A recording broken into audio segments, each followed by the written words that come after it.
안녕하세요. 어대원 선생님입니다. 4월 5일 우리 국가직 보호직 9급 시험이 있었죠. 그리고 사회복지학개론 제가 총평과 해설을 그날 바로 올려서 여러분들이 다 이미 읽어보셨겠지만 또 영상으로 제가 이야기할 때 더 어떤 조언과 함께 또 잔소리가 있을 겁니다. 일단 제가 예전 같았으면은 이러한 정도 수준의 문제면 100점 만점이 정말 수두룩하게 나올 만한 그런 문제 수준이었는데도 불구하고 우리가 9년 동안의 선택 과목 제도가 있었고요. 그때 뭐 대부분이 뭐 사회복지학 개론이나 뭐 형사소송법 같은 거를 그 선택 과목으로 선정하지도 않았고, 그리고 뭐 다른 과목들을 주로 했었거든요. 물론 지금 보호직은 또 형사정책으로 바뀐 상태지만 어쨌든 그런 상황에서 이 직렬 전문 과목에 대한 그런 관심도가 너무 떨어졌어요. 너무 떨어졌어요. 이게 안타까운 부분이죠. 직렬의 전문 과목인데 안타까운데, 제가 이거를 하다가 너무 이제 화가 치밀어 올라서 화내지 말자. 그래서 제가 써놨어요. 화내지 말자. 근데 선생님이 분명히 평소에 강조하고 반복하고 강조하고 반복하고 이렇게 했던 내용들을 뭐 그대로 여러분들이 자기 것으로 만들었으면 무난하게 100점이 나올 수 있는 그런 문제였습니다. 그래서 뭐 카페에도 이제 100점 맞은 학생이 글을 올렸는데, 근데 또 그 학생은 또 보호직이 주 목표가 아니고 또 6월에 사회복직이 또 주 목표더라고요. 어쨌든 본인은 또 기쁜 마음으로 올렸죠. 올렸고 했습니다. 그래서 중요한 거는 제가 준비한 거를 이제 읽겠습니다. 제가 말로 하면 제가 너무 화가 날 것 같아서 제가 성심성의껏 적어왔습니다. 여러분들을 위한 조언과 잔소리입니다. 이거를 하고 나서 제가 해설을 하나하나 하면서 선생님이 평소에 가르쳤어 안 가르쳤어, 많이 가르쳤어 뭐 한 번 가르쳤어 얘기 다 할 겁니다. 자, 직렬 전문 과목인 사회복지학 개론을 절대 다수의 많은 수험생들이 고득점 전략 과목으로 삼았던 시기, 그 시기에 이 정도 수준의 문제가 출제가 됐다면요, 100점 만점이 정말 수두룩했을 거고요. 했을 거고, 그랬던 시험들이 매우 많았습니다. 그동안의 카페에 있는 저의 총평 한번, 시간 아깝다 보지 마라. 보지 말고, 정말 많습니다. 정말 많고요. 자, 심지어 뭐라고 되어 있습니까? 심지어 실강생이 166명인데 그 중에서 저의 마지막 과정 중에 하나지요. 실전 동형 모의고사 평균 성적, 제가 출제한 문제가 항상 실제 시험 문제보다 어렵다고 그랬잖아요. 그래서 제가 출제한 문제의 평균 성적보다 반드시 실제 시험 성적이 높다 그랬죠.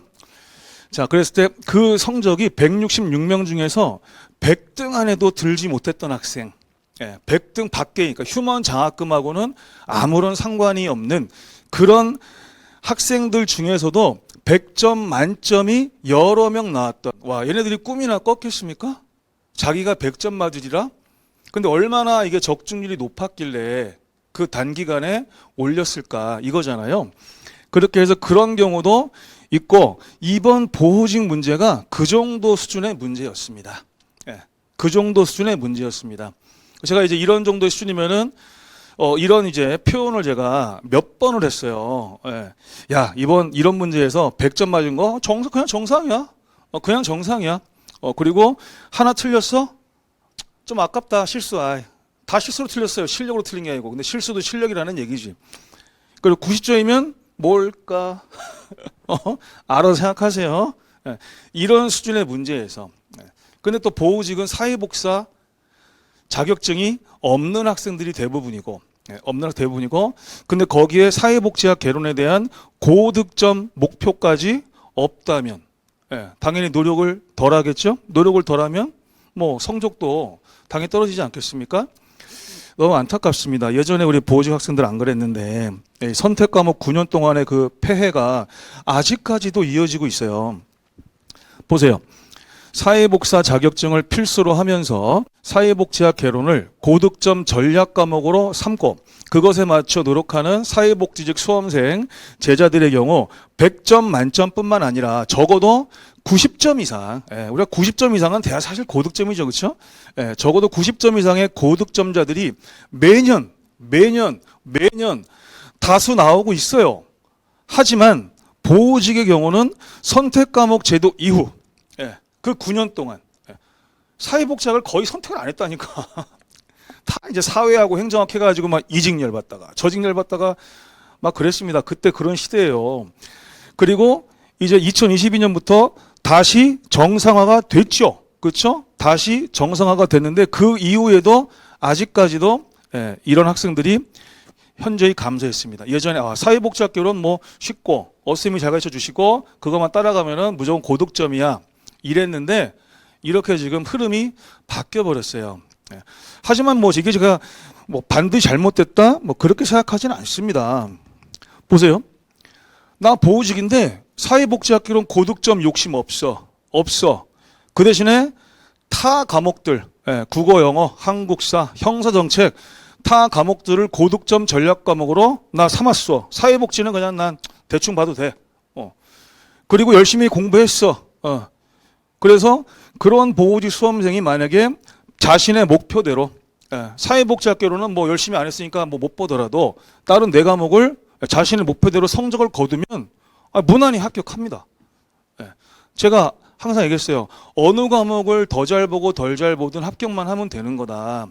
다만 내가 직렬 전문 과목을 가르치는 선생으로서 가급적 자신이 응시하는 그 직렬 그거를 내가 일을 하려고 하는 본인의 나름대로의 가치관 이런 게 있을 텐데 가능하면 직렬 전문 과목을 열심히 하는 게 좋지 않냐라는 건 제가 당연히 선생으로서 가르쳐야 되는 거지만 어쨌든 합격은 어떻게 됐든 하면 되는 거죠.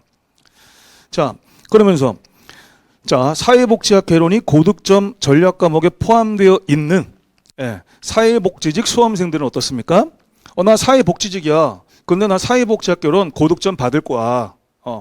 그렇게 해서 고득점 동영 모의고사 있죠? 우리 6월에 개강합니다. 4월에 개강합니다. 4월 말에 개강할 건데 이 고득점 동영 모의고사를 통해서 각자 자신의 빈틈을 잘 채우세요. 채우시고 적어도 나는 사회복지학계로는 최소입니다. 최소 상위 10% 이내에 들어갈 욕심을 갖고 남은 기간, 아직 기간 많이 남았죠? 남은 기간 최선을 다해서 하시고요. 오늘 강의 말미에 이 고득점 동영 모의고사의 일정과 휴먼 이벤트에 대해서도 제가 안내를 간단하게 드릴 겁니다. 마지막 부분에. 자, 그래서 이제 어떤 현상들이 많냐면 보호직 시험에서 80점 내외의 점수를 받았던 학생들이 사회복지직 시험에서 그러니까 보호직 시험 끝나고 보통 한 2달 내외의 공부 기간이 더 있지 않습니까? 그렇죠? 그 정도를 더 공부한 다음에 시험 보는 거잖아요. 그러니까 더 공부해가지고 아까 고득점 동영에서 빈틈을 더 채워가지고 실제 시험에서 95에서 100점을 받아서 자신의 합격에 결정적 기여를 했던 사례들이 매년 다수 배출되어 왔습니다. 그리고 그 학생들이 연락 두절합니까? 아니죠. 그렇죠? 합격해서 어떻게 합니까? 그 제자들이 현장 우리 강의실에 뭐 간식 막 포장 예쁘게까지 해와가지고 현장에 와서 응원도 해주고 조언도 해주고 매년 이게 무슨 뭐 어셈 수업에 휴먼 강의의 전통처럼 돼버렸어요. 이게 너무 오래됐어요. 그렇죠? 전통이 돼버린 지가 한 15년 이상 된 것 같습니다. 그렇죠? 얘네들이 이렇게 하고 있잖아. 산 증인들이잖아요. 산 증인들 매년. 자, 그래서 2025년 4월 5일 보호직 기출 해설을 통해서 제가 이제 해설을 시작할 거거든요. 이 해설을 통해서 평소 수업 시간에 선생님이 강조하고 반복하고 또 강조하고 반복했던 그 내용들 하나하나를 확인하면서 갈 겁니다. 알았죠? 보호직 학생들은 이제 시험이 끝났으니까 결과만 기다리겠지만 우리 사회복지직 학생들은 이제 6월에 시험을 잘 보기 위해서 특히 더 이 강의를 많이 들으시겠죠. 그렇죠? 잘 들어보세요. 자, 우리가 또 6월에 사회복지 시험이 있기 때문에 제가 이 고득점 동영 모의고사 안내를 드리겠습니다. 자, 일단 목표는 최소 85점 이상입니다. 제가 이제 고득점 이벤트를 올해부터 85점 이상으로 상향시켰죠. 원래 예전 같으면 저는 85점은 점수를 치지도 않았어요. 다 90 이상이었기 때문에 거의 대부분이 너무나 이제 하향 평준화가 되어 있기 때문에 제가 80점 이상을 장학금을 이제 주다가 이제 85점으로 높인 거죠. 자, 그래서 고득점 이벤트에 참여하려면은 85점 이상 받아야 되고 그렇게 해서 평균 점수를 끌어올리는데 사회복지학이 긍정적인 기여를 할 수 있도록 하셔야 됩니다. 아까 되겠습니다. 그 보호직 시험에서 사회복지학을 80점 내외로 받았는데 남은 기간 더 열심히 해서 6월에 사회복직 때 95점, 100점 받아가지고 합격에 결정적인 기여를 했던 제자들이 매년 다수 배출되어 왔다라고 했습니다. 자, 그래서 말 그대로 고득점 동형 모의고사하고 그 다음에 4월 30일에 이제 개강을 해서 7주 동안 할 거예요. 매주 수요일에 출주를 할 거고요. 수업 시간은 뭐 3시간밖에 안 되는데 어차피 1교시는 제가 출제한 모의고사를 보시는 거예요. 시간 재고. 시간 재는데 예전에 우리 사회복지학의 고수들, 사회복지학을 전략 과목으로 했던 제자들이 많던 그런 때에는 제가 40문제를 20분에 다 풀고 마킹까지 완료하도록 시켰습니다. 근데 그놈의 말도 안 되는 선택 과목 제도가 9년 동안 유지되면서 계속 하향 평준화가 되니까 제가 진짜 눈물을 머금고 22분으로 늘렸습니다. 그리고 2022년부터 다시 비정상의 재정상화가 이루어졌음에도 불구하고 사회복지학기론을 잣같이 하는 그런 수험생들이 있어가지고 진짜 너무 실력이 낮으니까 그래서 24분으로 할 겁니다. 알았죠? 40문제를 24분 동안 다 풀고 마킹까지. 알았죠? 실제 시험에서 사회복지학 개론을 가지고 10분 넘게 푸는 건 안 돼요. 국어 영어가 물론 많이 쉽게 나오면 모르겠지만 그렇지 않다 그러면 말이 안 됩니다. 자, 그렇게 해서 1교시에는 모의고사 보고 그 다음에 제가 정답지하고 해설지를 나눠드릴 거예요. 특별히 나눠드립니다. 해설지 원래 안 나눠줘요 제가. 특별히 정답지 플러스 제가 정성스럽게 편집한 해설지까지 나눠드릴 겁니다. 그렇게 해서 1회차 해설, 2회차 해설. 그러면 총 3교시가 되겠죠. 그렇죠? 그렇게 해서 7주간 진행을 해서 총 280문제를 풀게 될 겁니다. 앞에 이제 3주간은 이제 최신 방문각 전국 모의고사 해설을 더 최신 버전으로 이제 할 거고요. 그다음에 여러분들에게 장학금이 적용되는 이제 나머지 4주차는 그 외에 또 제가 또 새롭게 출제를 해가지고 2회분씩 총 8회분 160문제를 또 추가로 이제 진행할 겁니다. 요번에 이제 실강으로 오시는 분들을 위해서 특별히 요번에 새로 나온 동기부여 노트가 있습니다. 요번에 업그레이드된 동기부여 노트, 그 다음에 이제 다양한 문구 용품들을 드릴 겁니다. 다양한 용품들을 드릴 거고요. 요거 이제 이 중에서 컴퓨터용 사인펜 이거 받으시면 요거 가지고 이제 6월에 시험장 가시면 좋을 것 같아요.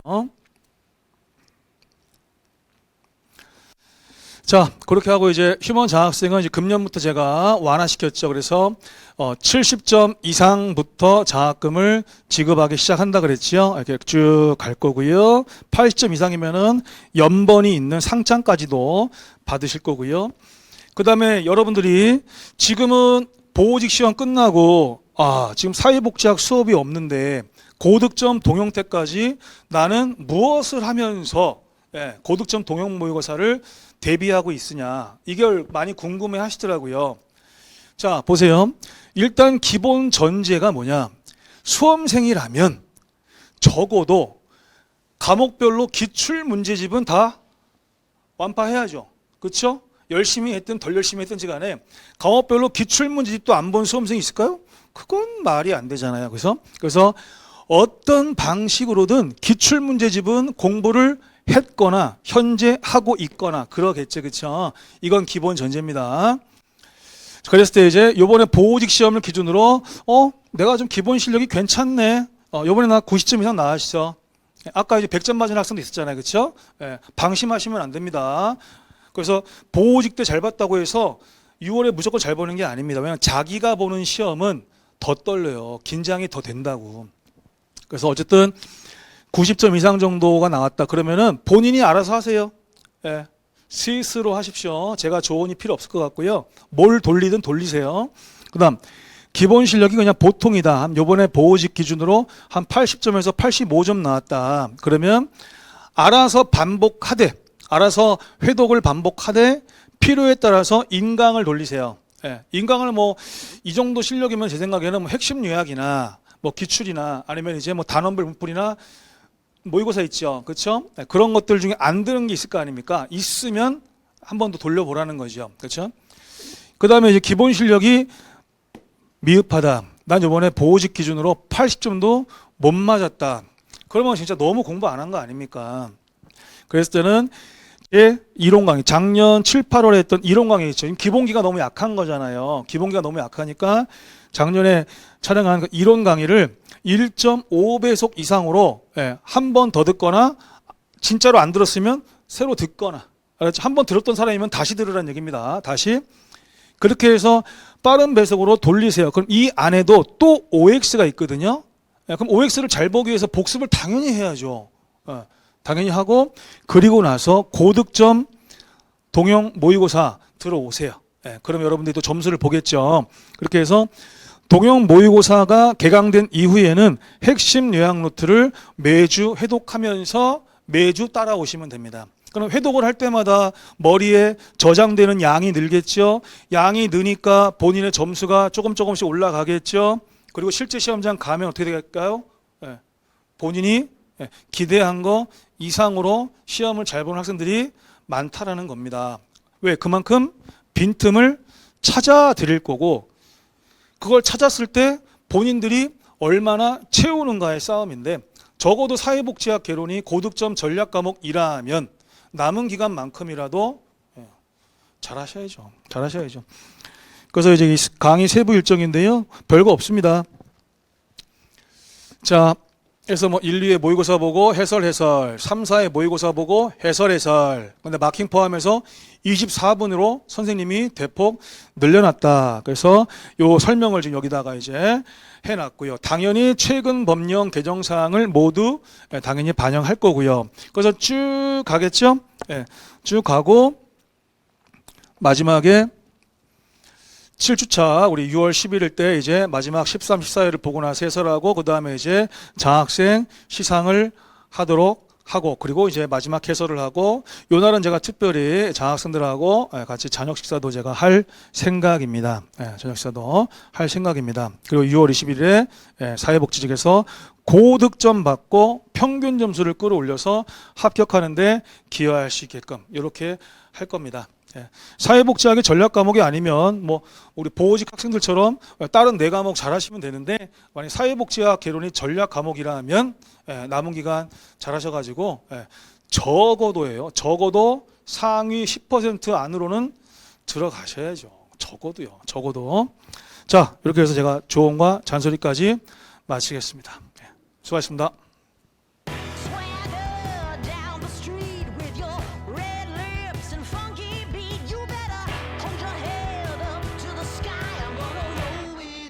the day I die.